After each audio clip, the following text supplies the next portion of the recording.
Super-Earth has come under attack from quite a few enemy factions over its storied existence. Illuminate, the previous owners of the galaxy exiled to deep space after the First Galactic War. Cyborgs, communist defectors of Super-Earth, reconquered and sent back to work on their home world of Cyberstan. Terminids, Super-Earth's first enemies, put to good use on E710 farms. All these factions hold their own niche in our timeline, but I want to show you why no enemy is as terrifying as the newest faction to threaten Super-Earth.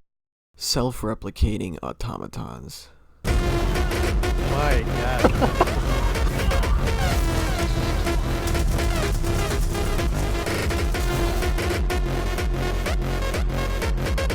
Ever since I got my first Super Destroyer, I've always had a subtle fascination of the automatons. Not saying I sympathize with them or anything. After all, who can sympathize with a robot? No, the automatons interest me as much as the terminids might interest others, whether it be skinning techniques, farm studies. I know citizens out there are researching terminids. Although there's not much to learn from the automatons themselves, there's a lot of old science that delves into topics oddly similar to automatons. But before we can talk about old science, I need you to be familiar with self-replication. Self-replication is the process of a living or non-living thing cloning itself exactly, most likely down to a T. Imagine bacteria that don't require mating growing in a petri dish. Its only goal is to gather materials required to create another one of itself. Self-replicating automaton are machines that possess the ability to self-replicate. Going all the way back to 1948, old science mathematician John von Neumann theorized on self-replicating machines. In 1949, he held a lecture at the University of Illinois detailing these machines, even going so far as to propose the idea of these machines growing in complexity, specifically using the word evolve. I don't know what these early scientists were thinking honestly, but I find the idea of a robot that evolves offensive. In 1980, the first analysis on self-replicating spacecraft was published by Robert Freitas. I hope I pronounced that correctly. However, because of John von Neumann's contributions to the field, most self-replicating spacecraft are just referred to as von Neumann probes. So from now on, that's what I'll be calling them. It goes something like this. A von Neumann probe would land on a planet, breaking down the planet's natural resources and converting those resources into more probes. These duplicate probes would leave the planet in search of another and continue the replication process. These probes wouldn't distinguish between freedom and tyranny, life and lifeless, buildings and mountains. They would simply deconstruct everything and reconstruct it into more of themselves. The destruction of an entire planet just to make more probes to destroy more planets. Most likely the very definition of undemocratic, a stark contrast to the progress and civilization of Super-Earth. The idea of a robotic invasion has been around for decades, but we've never actively seen this in action.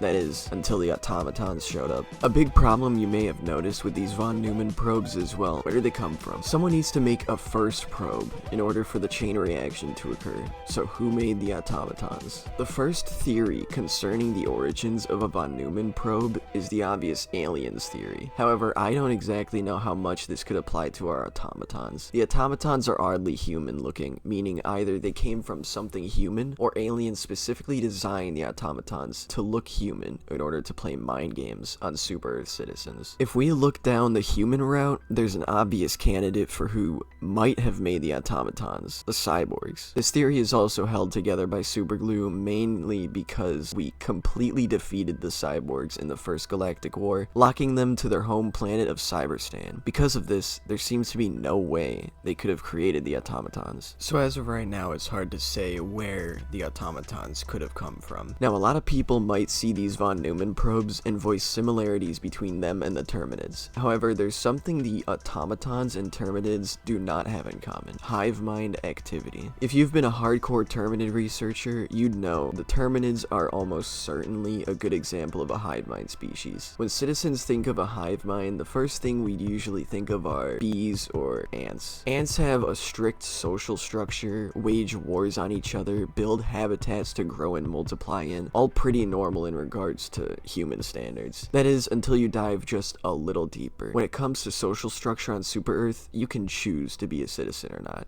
joining the military is a choice. Ants have no choice of what they become, as it is predetermined not only by their genetics and growth, but other ants, the environment around them, and pheromones. Just as ants grow and evolve based on their environment, it seems as though the terminids do the same. This is nothing new, as we've seen several new variants of the terminid species pop up ever since the start of the First Galactic War, most likely from environmental factors. However, none of this accurately describes the automatons. Automatons do seem to have some form of social structure in their ranks. However, I do not think it is based on environment. If we're to believe the automatons truly communist, I doubt their rank is based on any form of experience or merit. Instead, I believe it is an obvious sign of corruption in the automatons' government, if they even have a government to begin with. You might also point out the automatons' way of invading a planet and claim it to be similar to a terminids. Both terminids and automatons build massive structures to keep their forces defended, as well as creating more of each faction to aid in the defenses. But the big difference here is that terminids build their structures out of seemingly biological matter, while automatons build using metals and electronics. We find evidence of the automatons processing biological matter into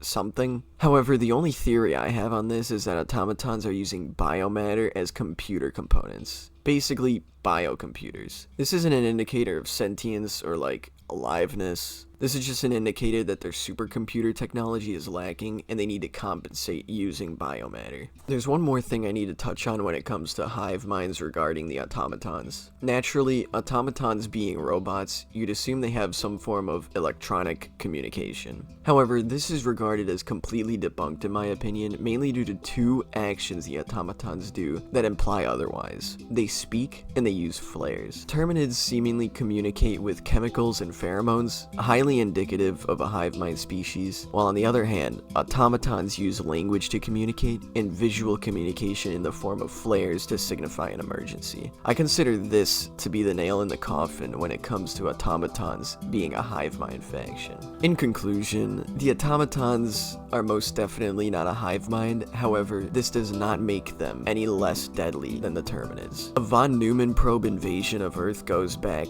decades. I hope you enjoyed this one. Please make sure to like and leave a comment if you really wish to, your choice. Anyways, have a good one. Happy hell diving.